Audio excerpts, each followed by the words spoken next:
오늘 우리에게 주신 하나님 말씀은 마태복음 17장 1절부터 9절까지 말씀입니다.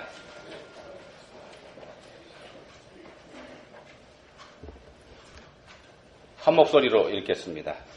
엿새 후에 예수께서 베드로와 야고보와 그 형제 요한을 데리시고 따로 높은 산에 올라가셨더니 그들 앞에서 변형되사 그 얼굴이 해같이 빛나며 옷이 빛과 같이 희어졌더라.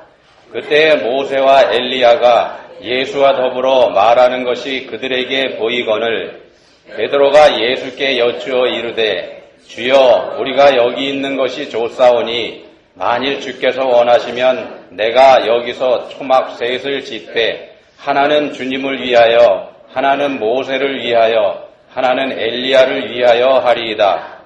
말할 때에 호련히 빛난 구름이 그들을 덮으며 구름 속에서 소리가 나서 이르되 이는 내 사랑하는 아들이요 내 기뻐하는 자니 너희는 그의 말을 들으라 하시는지라. 제자들이 듣고 엎드려 심히 두려워하니 예수께서 나와 그들에게 손을 대시며 이르시되 일어나라 두려워하지 말라 하시니 제자들이 눈을 들고 보매 오직 예수 외에는 아무도 보이지 아니하더라. 그들이 산에서 내려올 때에 예수께서 명하여 이르시되 인자가 죽은 자 가운데서 살아나기 전에는 본 것을 아무에게도 이르지 말라 하시니 아멘. 고릴라를 보셨나요? 이 동영상에 세 가지 나왔죠. 이 세 가지 다 알아차리신 분 계신가요? 아마 안 계실 것 같습니다.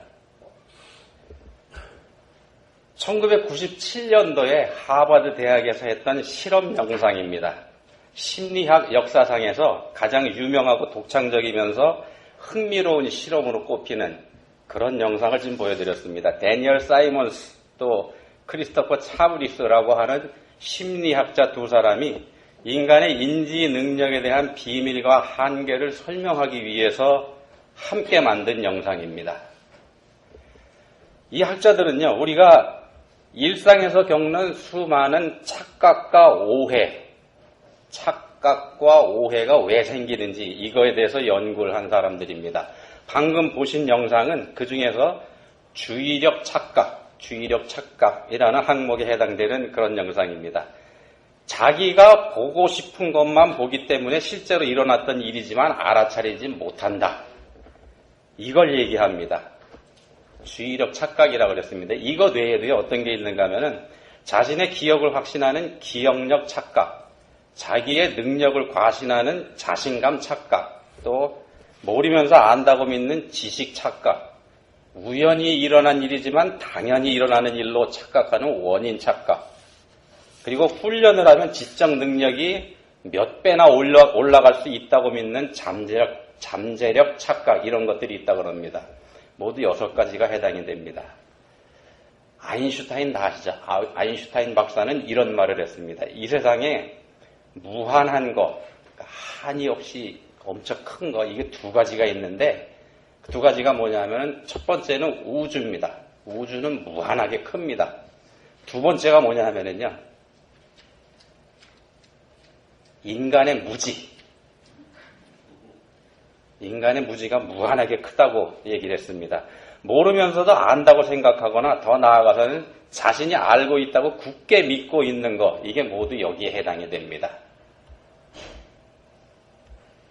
실제 사례 하나 제가 들어봐 드릴게요. 1984년도에 노스캐롤라이나에서 제니퍼 톰슨이라고 하는 22살 난 여대생이 자신의 방에 몰래 들어온 흑인 남자에게 성폭행을 당했습니다. 여러 명의 용의자가 붙잡혀 왔습니다. 그 중에서 로날드 코튼이라고 하는 남자를 이 여자가 딱 짚습니다. 저 사람이 범인이라고 자신 있게 지목을 했습니다. 그래서 이 코튼이라고 하는 사람 유죄 판결을 받고 교도소에 갇혔습니다. 교도소에서 생활을 하고 있는데 얼마 후에 그 교도소 안에서 그 사건에 대한 범인이 내가 진짜 범인이다, 이렇게 얘기하는 사람을 만나게 됩니다. 이 사람이 가만히 안 있죠. 억울하게 들어가는 사람이니까.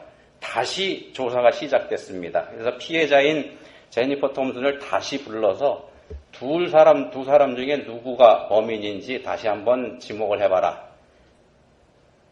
자신 있게 코튼이 범인이라고 또다시 지목을 합니다. 전에 지목했었던 그 사람입니다. 자신의 주장을 다시 한번 확인을 한 겁니다. 어떤 일이 벌어졌는가 하면요. 11년이 지나서 DNA를 확인하는 기술이 생겼습니다. 확인을 해보니까 자신이 범인이라고 얘기했던 사람이 진범으로 밝혀졌습니다. 자신감 착각 플러스 기억력 착각, 이게 혼합된 그런 경우인 것 같습니다. 오늘 본문에 보시면은 6명의 사람이 등장을 합니다. 모세, 엘리야, 예수님, 그리고 베드로, 야고보, 요한, 이렇게 6명입니다. 이 중에서 3명의 제자들, 특히 베드로를 통해서 우리의 잘못된 관점, 이걸 오늘 보려고 그럽니다. 제자들의 관점이 사실은 우리들의 관점이기도 하기 때문에 그렇습니다.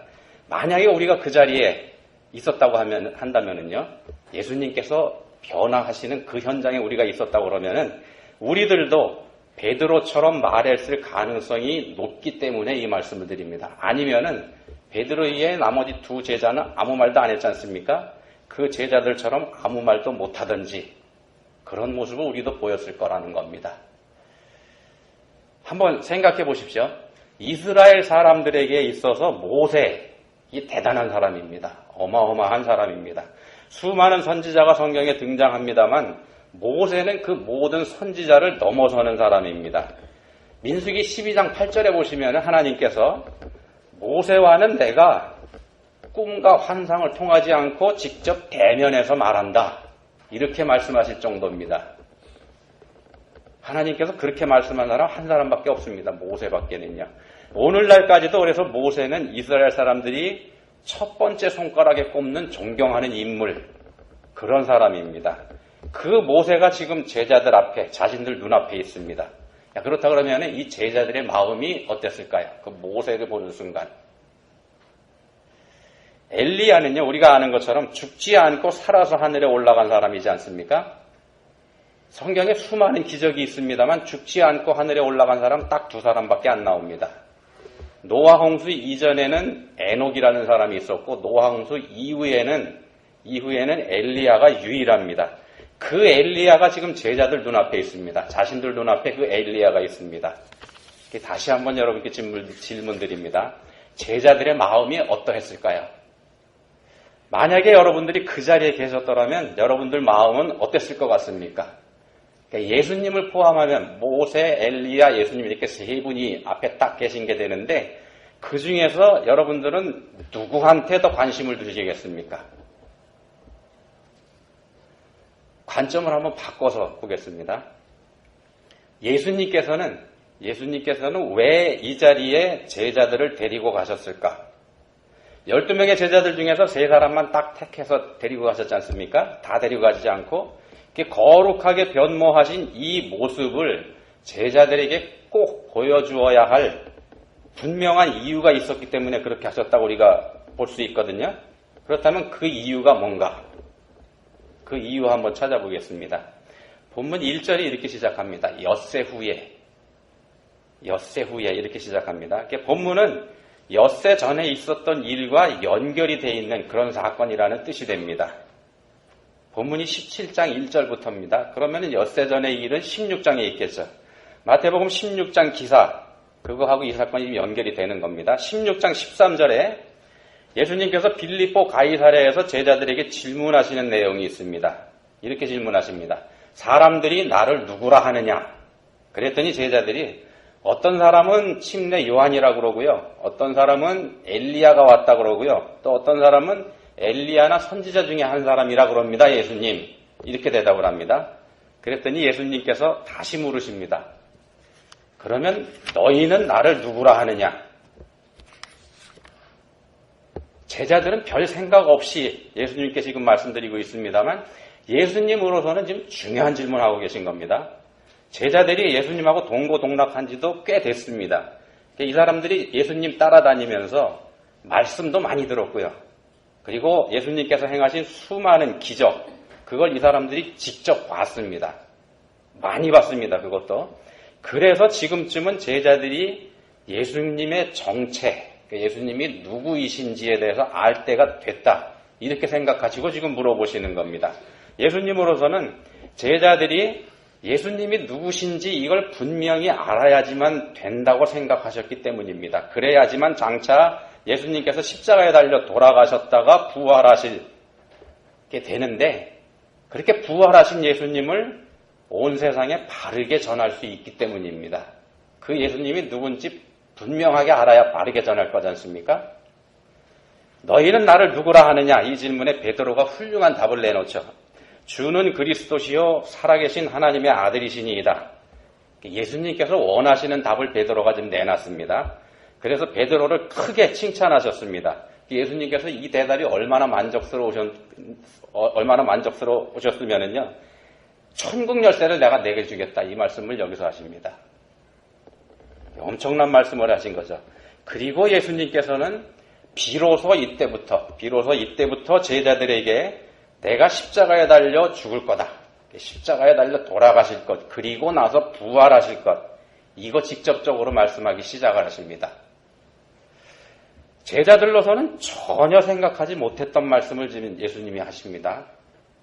내가 십자가에 매달려 죽을 거다, 이렇게 말씀하니까요. 예수님이 메시아가 맞는다고 하면은 예루살렘에서 유대의 왕이 되셔야지 맞는데, 자기들 생각엔 틀림없이 그래야지 되는데, 오히려 예수님은 예루살렘에서 십자가에 달려 죽을 거다, 이렇게 말씀을 하십니다. 깜짝 놀랐죠, 제자들이. 깜짝 놀란 베드로도 예수님한테 항의합니다. 주여 그리 마옵소서. 안 된다는 겁니다. 이에 대한 예수님 대답 우리가 다 알고 있습니다. 사탄아, 내 뒤로 물러가라. 너는 나를 넘어지게 하는 자로다. 내가 하나님의 일을 생각하지 아니하고 도리어 사람의 일을 생각하는도다. 이게 예수님 대답이었습니다. 여기서 주님께서 하나님의 일, 사람의 일, 이 두 가지 말씀을 하십니다. 하나님의 일은 예수님께서 십자가에 달려 돌아가시는 일입니다. 그게 하나님 일입니다. 사람의 일은 절대로 그래서는 안 되는 겁니다. 이게 사람의 일입니다. 하나님의 관점과 사람의 관점, 이걸 말씀하신 거기도 합니다. 하나님의 관점에서는 예수님이 십자가에 달려 돌아가셔야 되고, 사람의 관점으로서는 절대 그러면 안 되는 겁니다. 사람의 일이 사실은 사탄의 생각이죠. 사람의 관점을 가지고서 하나님 일을 보게 되면은 우리가 사탄한테 현혹당할 수 있다는 겁니다. 예수님께서는 베드로에게 사람의 관점이 아닌 하나님의 관점으로 보라, 이 요구를 이 말씀을 통해서 하신 게 됩니다. 그러면서 하나님의 관점으로는 자기의 목숨을 구원하고자 하면은 오히려 잃게 될 거고, 예수님을 위해서 자신의 목숨을 잃으면 오히려 그 목숨을 찾게 될 거다. 이런 역설의 말씀을 덧붙이셨습니다. 이 내용이 바로 앞에 있는 16장에 있습니다. 그런 일이 있고서 엿새 후에, 그 베드로를 포함한 3명의 제자들에게 본문의 엄청난 장면을 예수님께서 보여주신 겁니다. 자, 그렇다 그러면 제자들이 이 장면을 어떤 관점에서 보아야 하겠습니까? 당연히 하나님의 관점으로 이 장면을 볼 줄 알아야 되지 않겠습니까? 근데 보십시오. 다른 두 제자는 아까 말씀드린 것처럼 아무 말도 못하고 있습니다. 베드로 혼자 얘기를 하는데 기껏 한다는 말이 이겁니다. 본문 4절입니다. 주여, 우리가 여기 있는 것이 좋사오니 만일 주께서 원하시면 내가 여기서 초막셋을 짓되 하나는 주님을 위하여, 하나는 모세를 위하여, 하나는 엘리야를 위하여 하리이다. 이 여전히 자신의 관점에서 보고 있다는 생각 들지 않습니까?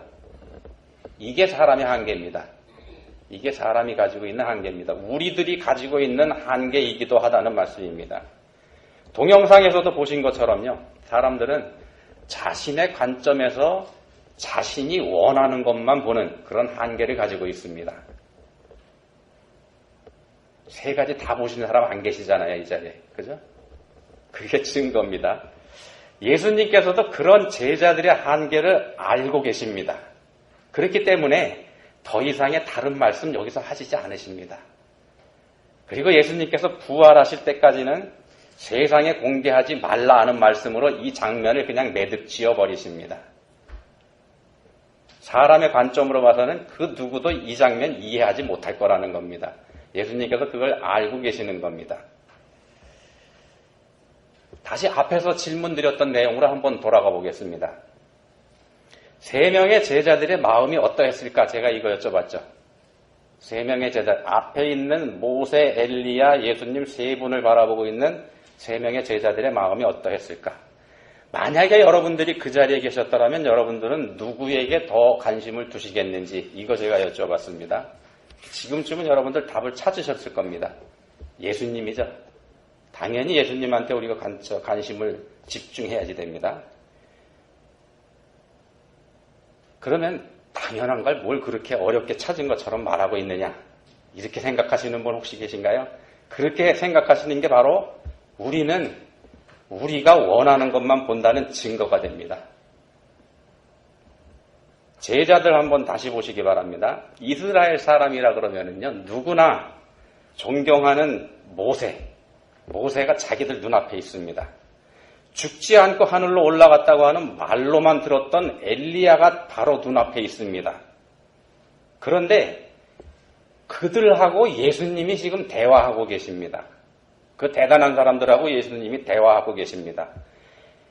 예수님이 생각보다 더 대단한 분인가 보다. 우리가 생각하고 있던 것보다요. 이런 생각하지 않겠습니까? 모세, 엘리야 이런 사람들 불러가지고 대화하실 정도 되니까 우리가 생각했던 것보다 더 대단한 분인데 이렇게 생각할 거라는 겁니다. 이미 다 알고 있는 우리들이야 성자 하나님이신 예수님은 집주인의 아들이고 또 모세와 엘리야는 그 집의 종에 불과하다는 거 이거 우리는 알고 있습니다. 그렇지만 본문 상황의 제자들은 그렇지 않다는 겁니다. 예수님께서 십자가에 달려 돌아가실 거라는 말씀을 엿새 전에 했지만은요. 얼마 전에 그런 얘기를 자기들이 듣긴 했지만 그게 뭘 뜻하는지 아직도 모릅니다. 이 사람들은. 자신들과 함께 하시는 예수님은 그저 자신들하고 다름이 없거나 아니면 자신들보다 조금 더 능력이 있는 그렇지만 이스라엘 자손 중에 한 사람 이렇게 생각하고 있는 게 제자들이라는 겁니다. 그래서 그 예수님이 모세와 엘리야라고 하는 어마어마한 사람들하고 얘기하고 계시니까 이게 어찌된 일인가 이런 생각을 갖게 된다는 겁니다. 지금 우리들의 관점에서 보면은 그런 시각으로 보고 있는 이런 제자들이 참 한심하게 보입니다. 우리 시각으로 보면 그렇습니다. 이게 뭘 뜻하는가 하면은요. 이 자리에 있는 제자들이나 지금 여기 있는 우리들이나 다를 게 하나도 없다는 겁니다. 예수님을 그렇게 보고 있는 제자들이나 그런 제자들을 한심하게 보고 있는 우리들이랑 똑같다는 겁니다. 각자의 입장에서 각자의 관점으로 각각 보게 되면 자신의 한계 안에 갇혀버리는 게 우리 사람들이라는 말씀입니다. 우리 스스로는 그 한계를 벗는 일이 불가능합니다. 우리는 한계를 가진 죄인에 불과하기 때문에 그렇습니다. 한계를 가진 죄인들입니다. 이 자리에 본문 말씀이 제자들의 관점으로 써졌는데 한계를 가지고 볼 수밖에 없다는 겁니다. 그래서 하나님께서 개입을 하십니다. 본문 5절 말씀입니다. 이는 내 사랑하는 아들이요 내 기뻐하는 자니 너희는 그의 말을 들으라. 너희는 그의 말을 들으라. 하나님께서 개입하셔서 하신 말씀입니다. 자신의 한계를 깨닫고 예수님의 말씀을 들으라. 이렇게 하나님께서 말씀합니다. 우리 자신의 한계를 아는 것 그게 먼저입니다. 한계를 알고 그걸 인정하면 예수님 말씀 들어라. 우리가 아무리 자기 자신에 대한 자신감으로 가득 차 있다고 하더라도 우리들의 그 자신감 불완전한 것일 수밖에 없습니다. 어쩌면은요 앞에서 말씀드린 것처럼 자기 자신의 능력을 과신하는 자신감 착각 이거일 수 있다는 겁니다. 아니면 아인슈타인이 했던 말처럼 이 세상에서 무한한 것 두 가지 중에 하나인 인간의 무지, 즉 자신의 무지를 깨닫지 못하고 자기 자신이 모든 걸 다 알고 있는 줄로 착각하면서 살고 있다는 것, 그걸 깨달으라는 말씀입니다. 본문에서 중심은 예수님입니다. 예수님이 중심입니다.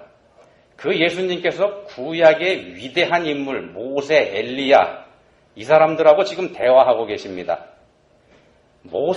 모세가 상징하는 거 율법입니다. 하나님께서 모세를 통해서 하나님 백성 이스라엘 사람들에게 하나님의 율법을 주셨습니다. 엘리야가 상징하는 건 선지자입니다. 하나님께서는 선지자들을 통해서 이스라엘 사람들과 대화하셨고 선지자들을 통해서 하나님 당신의 뜻을 하나님의 백성인 이스라엘 사람들에게 알게 하셨습니다. 율법과 선지자라는 말은 구약 성경을 다른 말로 표현한 말입니다. 예수님 당시 이스라엘 사람들은 구약 성경을 율법과 선지자 이렇게 불렀습니다. 거룩하게 변하신 예수님께서 지금 구약 성경하고 대화하고 계신다는 말씀입니다. 모세하고 엘리야하고 대화한다는 말씀은요. 본문과 병행하고 있는 누가복음에서는 그 대화의 내용이 예수님께서 예루살렘에서 별세하실 것, 그러니까 십자가에 달려 돌아가실 그 내용을 얘기하고 있었다. 이렇게 증거합니다. 누가복음에서는. 얼마 전에 베드로가 주여 그리 마옵소서 했었던 바로 그 일입니다.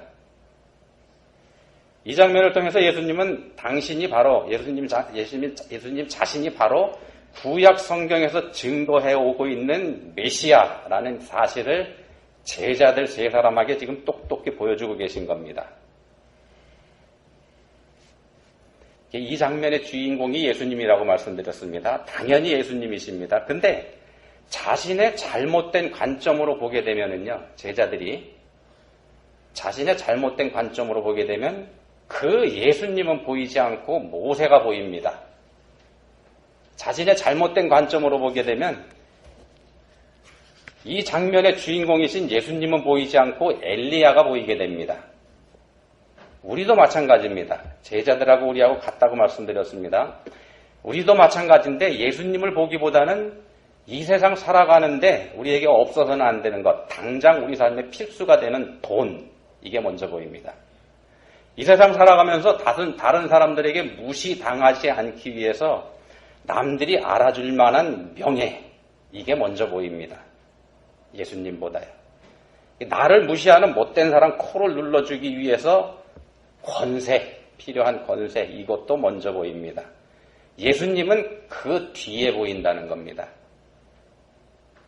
고릴라를 나중에 본 것처럼요. 그러면서도 우리는 스스로 위로합니다. 우리 스스로를 위로합니다. 핑계도 댑니다. 우리가 그런 거 얻기 위해서 노심초사한다고 해서 예수님 버리는 거 아니다. 이렇게 말입니다. 우리의 믿음과 우리의 신앙에 문제가 있는 거 아니지 않느냐. 이 세상 살아가면 반드시 필요하는 건데 우리가 돈을 원하고 명예를 원하고 이것 때문에 노심초사하긴 하지만 여전히 내 마음속엔 예수님이 계시다. 이런 얘기 한다는 말씀입니다. 그렇게 주장합니다. 근데 한번 보십시오. 본문의 제자들의 눈앞에 예수님이 계십니다. 제자들의 눈앞에 예수님이 계십니다. 그렇지만 그 제자들이 예수님이 과연 누구신지 바르게 알고 있습니까? 바르게 알고 있는 제자들에게 하나님께서 굳이 개입하셔서 이런 말씀하실까요? 너희는 그의 말을 들으라. 제자들이 똑바로 알고 있었다면 하나님이 등장하실 필요도 없었을 겁니다. 여러분, 예수님 말씀 들으시기 바랍니다. 인자가 죽은 자 가운데서 살아나기 전에는 본 것을 아무에게도 이르지 말라. 이렇게 예수님 본문에서 말씀하십니다. 예수님께서 부활하기 전에는 그 어떤 사람도 본문의 장면이 어떤 의미를 가지고 있는지 알 수 없습니다. 그래서 얘기하지 말라고 하셨습니다. 왜 그러냐면은 다 자신의 관점에서 볼 것이기 때문에 그렇습니다. 그래서 아무에게도 이르지 말라고 하셨습니다. 소용없으니까는요. 우리가 모든 것을 완전하게 알게 되는 때가 있습니다. 우리가 하나님 앞에 서게 될 때죠. 그때 되면 우리가 모든 걸 알게 됩니다. 그렇지만 우리가 하나님 앞에 서기 전까지는 우리는 당연히 알아야 할 것도 알지 못하는 부족한 존재에 불과합니다. 그걸 깨닫게 하시려는 것이 예수님의 말씀입니다. 예수님 말씀을 드릴 때, 예수님 말씀을 들을 때 비로소 우리 자신을 그 말씀을 통해서 알게 된다는 말씀입니다. 우리가 예수님에게 비로소 말씀을 듣고서야 비로소 집중할 수 있게 된다는 말씀입니다. 예수님 말씀 듣는 우리 모두가 될 수 있기를 우리 예수님 이름으로 축원합니다. 하나님 아버지, 저희는 부족합니다. 저희의 부족한 거 저희가 이미 알고 있습니다. 그렇기 때문에 늘 부족함 고백하면서 살고 있는 저희들입니다. 그렇지만 하나님 아버지, 저희 자신의 부족함을 고백하는 저희들 마음속에 그러나 나는 알고 있다 이렇게 생각하는 교만한 마음은 없는지요? 저희를 불쌍히 여겨주십시오. 너희는 그의 말을 들으라고 하신 하나님 말씀에 순종해서 겸손하게 오직 예수님에게만 집중하는 저희 모두가 될 수 있기 원합니다. 저희를 도와주십시오. 예수님 이름으로 기도합니다. 아멘.